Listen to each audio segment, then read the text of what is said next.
હવે વાત કરીએ દીપડાની દહેશત વિશે તો રાજકોટમાં દીપડાની દહેશતથી લોકોમાં ભયનો માહોલ છે। રામનગરના સીમ વિસ્તારમાં ફરી એકવાર દીપડો દેખાયો હતો। સ્થાનિકોએ દીપડા અંગે વન વિભાગને જાણ કરી હતી। વન વિભાગની ટીમે દીપડાને લઈને તપાસ હાથ ધરી છે। ગઈકાલે દીપડો કણકોડના કૃષ્ણ વિભાગમાં દેખાયો હતો।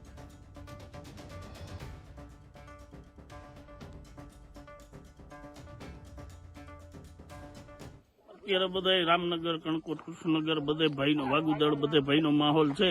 મજૂરને એલર્ટ રહેવાનું બધાને કઈ જાણ કરી દીધી છે। કામ સિવાય કોઈ બહાર ન નીકળતા એવી બધી ચર્ચાઓ થઈ ગઈ છે। 5 દિવસથી આ વન વિભાગની ટીમ આટા મારે છે, પણ એ લોકો પૂરી મહેનત કરે છે, પણ ક્યાંય એ લોકોને સગવડ મળતા નથી। આવી ગયો તો પછી અમે તો ગેટ તો બંધ જ હતો। પછી અંદરથી અમે બંધ કરીને અંદર રૂમમાં બેસી ગયા હતા। દીપડા ફોન આવ્યો તરત જ અમે તો રૂમમાં વહી ગયા। પછી અમે થોડીક વાર પછી ખોલ્યો, પણ પછી તો કઈ દેખાય નહીં। પછી આગળ બધે જોયું આગલામાં એમ તો ખોલીને।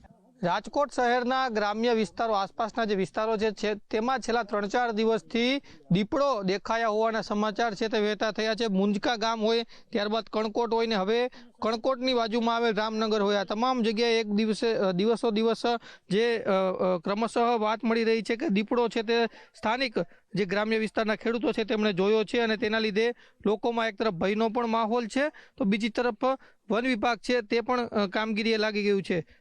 શું નામ છે આપનું?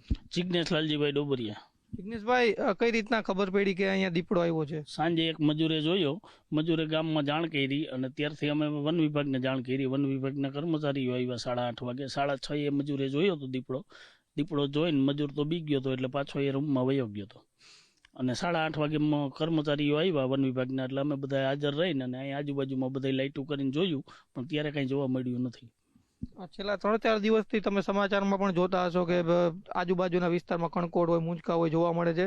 આનાથી ભયનો માહોલ પણ હશે સ્થાનિકોમાં? રાતે બધા લોકો મજૂરોને કહી દીધું છે કામ કરવાનું નથી, કોઈને દિવસનું કામ પતાવી લેવાના, કામ સિવાય કોઈએ બહાર ન નીકળવું અને બહાર ઇમરજન્સીમાં નીકળવું પડે તો હાથમાં ધોકો અને રાતનો સમય હોય એટલે લાઇટ રાખીને જ નીકળવું સાવચેતથી। છોકરાઓને તો સાવ બહાર ન જ નીકળવા દેતા, એવું બધા વાડીવાળા મજૂરોને જાણ કરી આપી છે। કેટલા લોકોએ જોયું હતું આ કે દીપડો આવ્યો હોય એવું?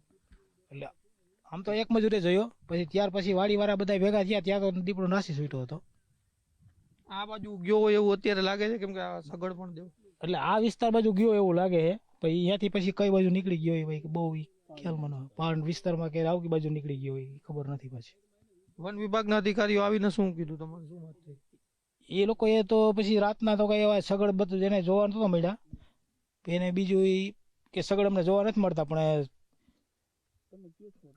તમે આ તમને ક્યારે ખબર પડી કે શું? મને સામેવાળાનો પહેલા જ ફોન આવ્યો હતો કે તમારા ગેટ બાજુ દીપડો આવે છે, તમે ગેટ બંધ કરી દેજો। ગેટ તો બંધ જ હતો, પછી મેં ઘડીક 10-15 મિનિટ વાટ જોઈને ખોલ્યો, પણ દેખાણું નહીં કાંઈ। અવાજ જરાક આવતો હતો, ખખડાટ થતો હતો, એવું થતું હતું। પછી મેં ગામમાં જાણ કરી, પછી જીગાભાઈની બધા આવ્યા, ફોરેસ્ટવાળાને બધા, એ બધા બધે તપાસ કર્યું, ચેક કર્યું, પછી ત્યારે તો કોઈ દેખાણું નહીં।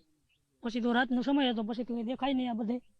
પછી વહી ગઈ કે જો એવું તેવું લાગે તો ફોન કરજો, નકર અંદર રહી જાઓ બસ।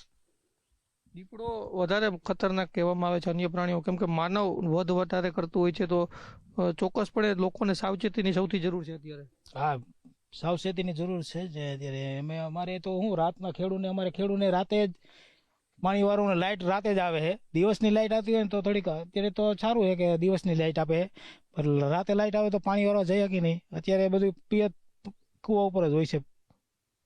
ચોક્કસ તો સ્થાનિકો છે, ખેડૂતો છે કે જેમમાં ભયનો માહોલ છે। ફોરેસ્ટ વિભાગની ટીમ છે તેમના દ્વારા તપાસ કરવામાં આવી છે અને હવે જે સગડ છે તે પણ અહીંયા જોવા મળી રહ્યા છે। એટલે સ્પષ્ટપણે છેલ્લા 3-4 દિવસથી રાજકોટના આસપાસના ગ્રામ્ય વિસ્તારો છે તેમાં ભયનો માહોલ છે। એક બીજી તરફ ફોરેસ્ટ વિભાગની ટીમો છે તેમના દ્વારા ચાહે પિંજરા મૂકવાની વાત હોય કે અલગ અલગ ટીમો દ્વારા તપાસ છે તે કરવાની વાત હોય, આ તમામ બાબતે સાવચેતી રાખવામાં આવી રહી છે, પરંતુ રોજ અલગ અલગ વિસ્તારમાં દીપડો છે તે સ્થાનિકોને જોવા મળી રહ્યો છે ને એટલા માટે અહીં ભયનું વાતાવરણ પણ જોવા મળી રહ્યું છે। કેમેરા પર્સન કિશોર વાડોલિયા સાથે ગૌતમ બેડા, ગુજરાત ફર્સ્ટ, રાજકોટ।